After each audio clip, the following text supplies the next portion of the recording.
Salut tout le monde et bienvenue dans ce nouveau numéro de teaser qui est intégralement consacré au film Lego Batman qui vient de sortir. Cette fois encore, ce sera un numéro un peu exceptionnel puisqu'on aura deux invités qui ont accepté de répondre à nos questions. Il s'agit de Mister Yanda et des Chroniques de Vesper. On remercie très chaleureusement. Et donc on commence par parler du film en soi, évidemment, de ce qu'on a pensé. Et donc vas-y Ven, dis-moi tout ce que t'as pensé du film. Moi j'ai eu la chance de voir le film en VO du coup et je t'ai laissé comme un connard voir la VF parce qu'il y a quelques petits soucis de doublage dont on va parler prochainement dans l'émission. Le film est très réussi, je craignais un pur produit marketing et c'est pas le cas. Il est dans la lignée de la grande aventure Lego, il est très référencé envers sa licence qui est la licence Batman, il l'a compris, il l'aime, il est très méta à la manière d'un Deadpool et du coup j'ai trouvé que le film était très réussi sur bien des points. Je trouve pas que c'est le chef-d'œuvre qui était la grande aventure Lego parce que il marche un peu dans l'ombre de son grand frère malgré tout, mais qu'en tout cas il est super intelligent parce que il parle vraiment de Batman, des 75 ans de Batman, de tout ce qui est important dans Batman et avec beaucoup d'humour, avec une qualité d'animation qui est toujours aussi plaisante et qui se permet en plus des caméos d'autres licences qui n'ont pas été spoilées et ça fait vraiment plaisir. Oui, moi je rajouterais que ce qui fait pour moi la force du film, c'est que donc l'univers Lego marche très bien, les blagues marchent très bien, mais si on enlève cet aspect un peu comédie et qu'on se recentre sur l'intrigue, on pourrait faire un film Batman sérieux. Je trouve que les enjeux sont vraiment très réussis et effectivement pour le coup, voilà, ils ont compris la licence Batman, ça fait vraiment plaisir à voir. Donc on vous le conseille tout simplement, hein. Je pense que c'est pas le meilleur film Batman, mais il fait partie du haut du panier, vraiment. Tout à fait, c'est pas le spin-off qu'on pouvait craindre marketing de la honte, c'est vraiment un bon film, un stand-alone qui se vaut très bien tout seul. Et on va maintenant parler du principal problème du film, en tout cas ce qui nous avait un petit peu fait peur pendant la communication, ce qui nous a fait peur en voyant le film, ce qui nous a peut-être déçu après, hein, je vais en parler, moi qui ai vu la fantastique version française. Voilà, on voulait vraiment parler des voix et du casting qui a été fait en France, parce que voilà, il y a un petit souci de studio quand même, il faut le dire. Carrément, c'est un peu, ça a déclenché la colère des fans, à savoir qu'ils ont voulu engager des stars people entre guillemets pour faire le métier de comédien de doublage. Moi je suis partisan de laisser les comédiens de doublage faire le métier parce qu'on a la chance en France, voilà, d'avoir d'excellents comédiens de doublage, notamment sur la licence Batman où on peut rappeler d'anciens noms qui ont fait du très bon travail comme Richard Darbois, comme Piraté. Dieu merci, on garde Philippe Valmont en Batman qui fait un excellent travail. J'ai pas vu la VF, mais dans la grande aventure Lego il était déjà un très bon travail. Et le souci qu'on a, c'est qu'il y a eu déjà des people qui ont doublé des personnages qui apparemment s'en sortent pas mal, mais le gros souci c'est surtout qu'on a appelé des footballeurs pour faire des personnages iconiques, notamment Superman qui a des doubleurs, des comédiens de doublage à son actif qui représentent le personnage, et ça pose un vrai problème marketing parce que moi ça m'avait vraiment gêné sur Ratchet Clank où Squeezie avait détruit le personnage de Ratchet, pas par sa faute parce que c'est le studio qui l'a choisi, mais parce que il n'interprétait pas le personnage et il interprétait Squeezie dans la peau de Ratchet. Qu'on blâme pas les comédiens, hein, c'est-à-dire que moi je l'ai vu en VF et je peux dire que Stéphane Bern est excellent en Alfred parce que justement il y a même un niveau de lecture supplémentaire vis-à-vis de tout ce qu'il aime dans la royauté, tout ça. Natou est très bien. Ryan Bensetti qui fait Robin et fait vraiment un bon travail aussi. Justement, c'est un des rôles pour lesquels j'avais peur d'avoir un casting très très commercial. Le rôle est très important. Et Robin s'en sort très bien. J'ai vraiment par contre un problème sur la séquence Justice League où là par contre Green Lantern, Superman, c'est vraiment voilà les rôles sont ratés et pourtant voilà Blaise Matuidi a une seule réplique en Green Lantern et j'ai eu du mal à comprendre la blague, c'est-à-dire que j'ai dû me reposer dessus et faire attends, ah oui la blague c'est ça, et il me l'a gâché. Donc là il y a un vrai problème et c'est pour ça, mais je blâme même pas d'ailleurs Blaise Matuidi ou Antoine Griezmann. Tu le fais, c'est naturel. Et c'est normal de pas arriver à le faire bien. Je veux dire, Antoine Griezmann, si tu connais pas Superman, si t'es pas fan, on parle de zone fantôme, bah tu sais pas comment le jouer ou quoi. Par contre il y a un souci du studio qui s'est dit on va attirer les jeunes, on va faire ça, alors que en plus le film est pour enfants mais pas vraiment orienté uniquement pour les jeunes. Ah non. Il y a tellement de références et tellement de choses pour nous, pour les 20, trentenaires, je suis pas sûr qu'un gamin de 10 ans vienne pour le footballeur. Et je trouve ça d'autant plus dommage, comme tu le dis, que c'est référencé pour notre génération qui a grandi avec certains dessins animés Batman, comme je vous le disais, le dessin animé des années 90 qui a de très grands doubleurs à son actif, et que pour nous, Superman, c'est soit Emmanuel Jacomi, soit Adrien Antoine qui le double depuis Man of Steel, et du coup qui représente ce personnage, parce que cette voix-là est propre à Superman, et du coup nous l'enlever, je trouve que c'est un peu un pied de nez aux fans, et c'est pas le souci seulement de Lego Batman, mais c'est ce que fait beaucoup de films d'animation, et c'est dommage parce qu'on a un savoir-faire en France qui est excellent en termes de comédiens de doublage, et moi je veux que ces comédiens de doublage restent à leur place parce qu'ils sont très très bons, donc il faut arrêter le marketing et peut-être mettre ces noms-là en avant, et peut-être que ça fera vendre parce qu'on se dira ah j'ai envie d'aller voir tel film parce qu'il y a Richard Darbois qui me refait une voix dessus et que c'est fabuleux. Peut-être qu'on peut laisser nos invités parler des craintes qu'ils avaient sur ce doublage-là, parce que ils n'ont pas vu le film au moment où on a fait ces interviews, mais ils avaient un avis à nous donner.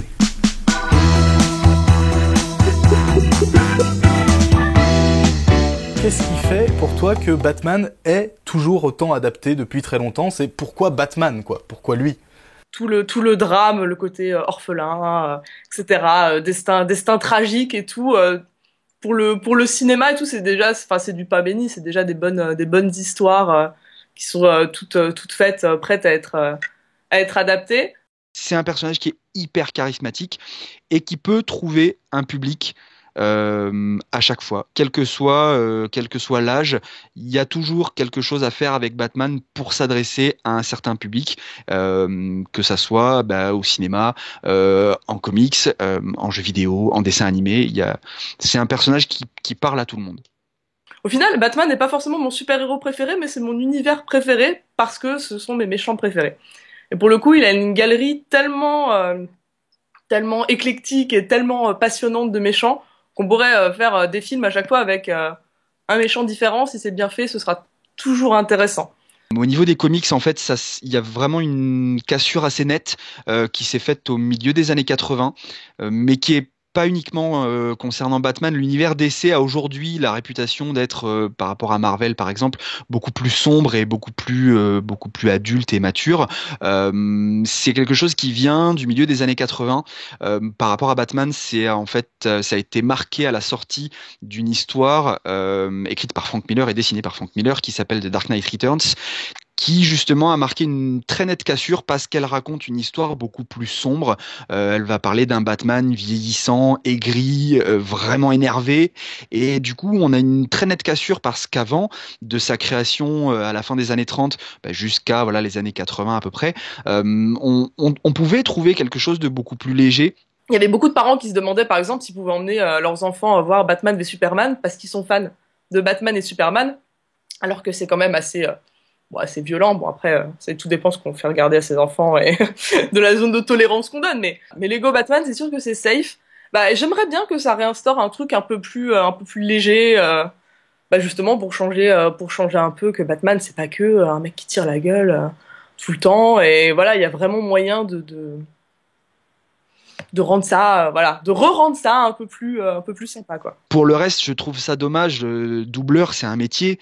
On a des comédiens qui sont extrêmement doués pour faire ça, sans forcément aller chercher des superstars, aller chercher les voix qui sont utilisées ou pour le film ou pour les dessins animés, qui pour le coup sont des comédiens, aurait été un choix selon moi extrêmement plus judicieux. Mais effectivement, c'est nettement plus vendeur auprès du public jeune, puisque la Warner se dit on fait un film Lego, c'est pas pour les grands ou pour les fans de Batman, c'est pour les enfants. Donc qu'est-ce qu'on prend? On va prendre des youtubeurs à la mode, on va prendre des joueurs de foot, et j'ai hyper peur de ça, ouais. Merci à nos invités pour ces quelques réponses, et je pense qu'on peut rebondir un petit peu sur ce qui s'est dit justement sur le futur de Batman. Est-ce que, à ton avis, comme c'est une très grosse licence qui est là depuis très longtemps, est-ce que tu penses qu'elle finira par s'essouffler? C'est la question qu'on veut se poser. Est-ce que c'est pas un cycle infini? Parce que Batman a connu des hauts, des bas, la série télévisée qui était pas folle, les Schumacher qui étaient pas bons, le Burton avant qui était bon. Là, on a un peu peur pour ce Batman, parce que moi je craignais le Lego Batman qui soit le produit marketing de trop. Ce n'est pas le cas, heureusement. Et il y a eu cette question sur le film de Ben Affleck qui ne sera finalement pas réalisé par Ben Affleck et qui montre par-delà l'absence de Ben Affleck à la réalisation, ce qui est pas très grave étant donné qu'il reste quand même producteur derrière et maître du film, globalement, et qu'il a quand même réussi à faire taire tous les nœuds sur son rôle de Batman. Moi le premier, parce qu'il était un très bon Batman de mon point de vue. Le problème qu'il y a derrière, c'est la gestation de la Warner, pardon, et par rapport à cet univers DC qui a l'air un petit peu perdu. Donc je ne sais pas quoi attendre de ce film. Moi j'espère beaucoup parce que je trouve que Ben Affleck a fait un très bon travail et tant qu'il reste derrière, j'ai envie d'y croire, mais après Nolan ça va être compliqué et que le DC Universe commence quand même à galérer sa mère. Moi je pense qu'on va se lasser en tout cas de ce Batman très sérieux. C'est-à-dire que contrairement à toi qui est vraiment pas fan de Batman et Robin, Batman Forever, des choses des années 60, je trouve que ça fait aussi partie de Batman qui justement dans les comics était moins sérieux que ça avant les années 70-80 et je pense que justement ce qui peut faire que Batman marchera toujours au cinéma, dans les comics, c'est que s'il y a un un trop plein de cette période très dark où Batman est vraiment poussé à l'extrême, et on le voit un petit peu avec ce film Lego justement, où on remet en question son côté très très dark, seul et solitaire. Je pense qu'on reviendra à quelque chose de plus léger. Ouais, que voilà, Batman est l'homme sans pouvoir, mais c'est aussi le plus grand détective du monde. Et c'est vrai que c'est assez intéressant voilà. sur le film Lego, je rebondis sur ce que tu dis, parce qu'ils ont fait ce parti pris effectivement de désamorcer ce trop-plein de dark, de darkness et tout ça. Dès la première minute. Et savamment et plutôt intelligemment et même avec beaucoup d'humour, et ça fonctionne très bien. Comme je disais, je trouve qu'il y a un côté vraiment très Deadpoolien dans la façon de faire, et je trouve que c'est assez cool parce que c'est comme tu dis, ça peut être l'une des alternatives pour relancer Batman en disant on va faire du dark au cinéma, mais vous en faites pas, on aura des films d'animation plus cool, parce que Batman c'est aussi intergénérationnel et ça doit parler aux petits comme aux plus grands, parce que c'est un des rares héros qui peut plaire, qui peut plaire à tout le monde. Et on peut peut-être terminer en voyant ce que nos invités ont pensé du futur de Batman. Je pense qu'il y a encore aujourd'hui un public qui est demandeur. Ils ont su évoluer aussi un petit peu en proposant en proposant des contenus un petit peu plus spécifiques, mais différents, et suffisamment de contenu pour, encore une fois, que ça plaise au plus grand nombre possible. Il y a énormément d'histoires à raconter avec Batman, il y a énormément de personnages à utiliser qui n'ont pas forcément encore été utilisés aujourd'hui dans les films. Donc au niveau des histoires et au niveau du matériel de base, il y a ce qu'il faut. Après, ce qui pour moi peut être un petit peu plus pas risqué, mais on va dire une crainte, ça serait plus au niveau de la gestion des boîtes de production. Comme par exemple Warner, puisque c'est aujourd'hui la Warner qui dirige la licence au cinéma. J'ai un petit peu peur qu'ils aient tendance à vouloir mettre trop la pression et trop leur grain de sel de financier pour plus accentuer le fait de faire un projet qui va ramener de l'argent plus que de faire un projet intéressant. Après, est-ce que le grand public va s'en lasser ? En fait, tout dépend de ce que va donner Justice League, de ce que va donner...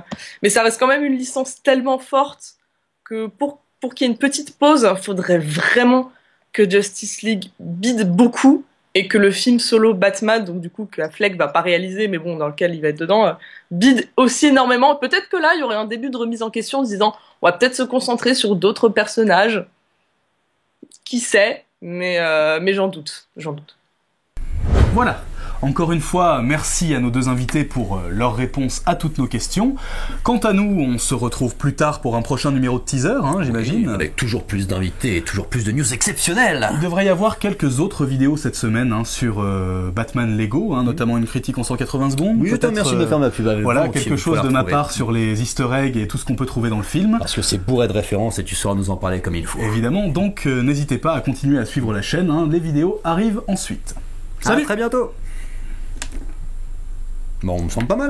Ouais, les vidéos arrivent ensuite étaient dégueulasses. C'est pas très grave.